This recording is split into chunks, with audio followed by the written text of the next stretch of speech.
श्री राहुल गांधी के स्पीच के बड़े बड़े हिस्सों में शब्द निकालने की प्रक्रिया हो, शब्दों को निष्कासित करने की प्रक्रिया हो, एक्सपांशन की, या वही प्रक्रिया हो माननीय श्री मल्लिकार्जुन खड़गे जी के वक्तव्य से, या कुछ हद तक जयराम रमेश जी के वक्तव्य से भी, और उसके बाद मिस रजनी पाटिल के निलंबित होने की प्रक्रिया।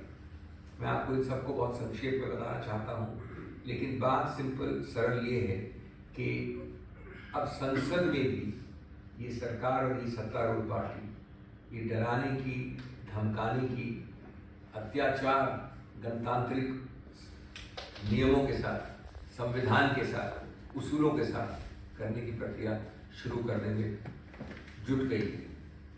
वो नहीं चाहते कि संसद सहमति से चले, समन्वय से चले। वो चाहते टकराव हो और टकराव से चले। टकराव के नए नए पहलू निकाले जा रहे हैं। आप सबने जो जनता के समक्ष अब 2-3 दिनों से हैं, वो सभी वक्तव्य पढ़े हैं, देखे हैं, सुने हैं, जो माननीय राहुल गांधी जी ने दिए, माननीय खड़गे जी ने दिए, और आपके पास उनके टेक्स्ट भी हैं, सबको मालूम है। आप ये बताएं कि गैर संसदीय इसमें एक शब्द अगर ये बता दें, दुर्वचन एक वाक्य बता दें,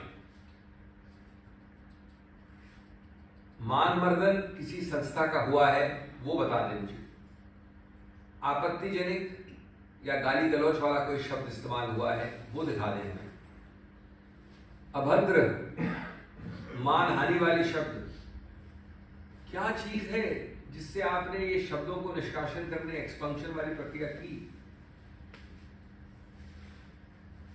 और इससे ज्यादा शिष्टाचार के साथ, शिष्टापूर्वक राहुल गांधी जी और खड़गे जी ने जो बोला है वो सभी तथ्यों के आधार पर बोला है, बल्कि इतनी मजाकिया एक प्रवृत्ति दिखाई है सरकार ने कि प्रश्नों को भी निष्कासित करने का प्रयत्न किया गया है, प्रश्नों को भी निष्कासित किया गया है। जो दोनों सदनों के अध्यक्ष हैं, प्रिसाइडिंग ऑफिसर्स हैं, वो हमारे संविधान के इस अंग के रक्षक हैं, स्तंभ हैं, संरक्षक हैं, और सबसे पहले संरक्षक हैं स्वतंत्र, खुले रूप से अपनी बात रखने के सिद्धांत का पालन करने के लिए। ये एक मौलिक स्तंभ है हमारे गणतंत्र का कि हम स्वतंत्र रूप से, निष्पक्ष, निडर रूप से, स्वतंत्र रूप से, खुले रूप से अपने विचार संसद में रख सकें। और उसके संरक्षक ये लोग हैं, ये अध्यक्ष हैं, क्योंकि संसद हमारे गणतंत्र का मंदिर है।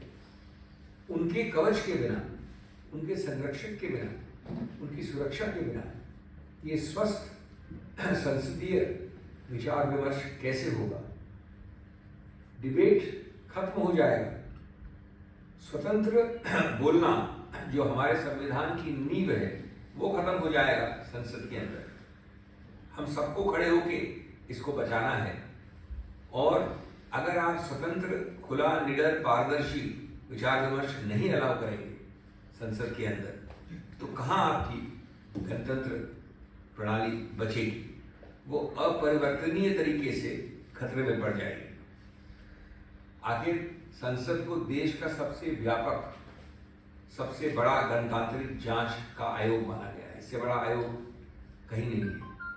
वो अपना काम कैसे करेगा अगर आप उसका गला घोट देंगे इस प्रकार के नियमों द्वारा, जिसमें आपने शब्दों को निष्कासन किया, इतने सारे वाक्यों को जिनका कोई एक्सपेंशन के नियम से सरोकार तक नहीं। अगर आप उठा के पढ़ें 380 लोकसभा में और यही रूल है राज्यसभा में, तो जितने मैंने शब्द कहे आपको, अभद्र, मानहानि, गाली गलौच, असंसदीय, एक शब्द बता दें, उसके अलावा आप 380 को लागू नहीं कर सकते, तो फिर कैसे किया आपने निष्कासन इन शब्दों का। और इसका सिर्फ एक कारण है, सरकार का प्रेशर, दबाव, दुष्प्रभाव, ये नियंत्रण और कमांड संघ की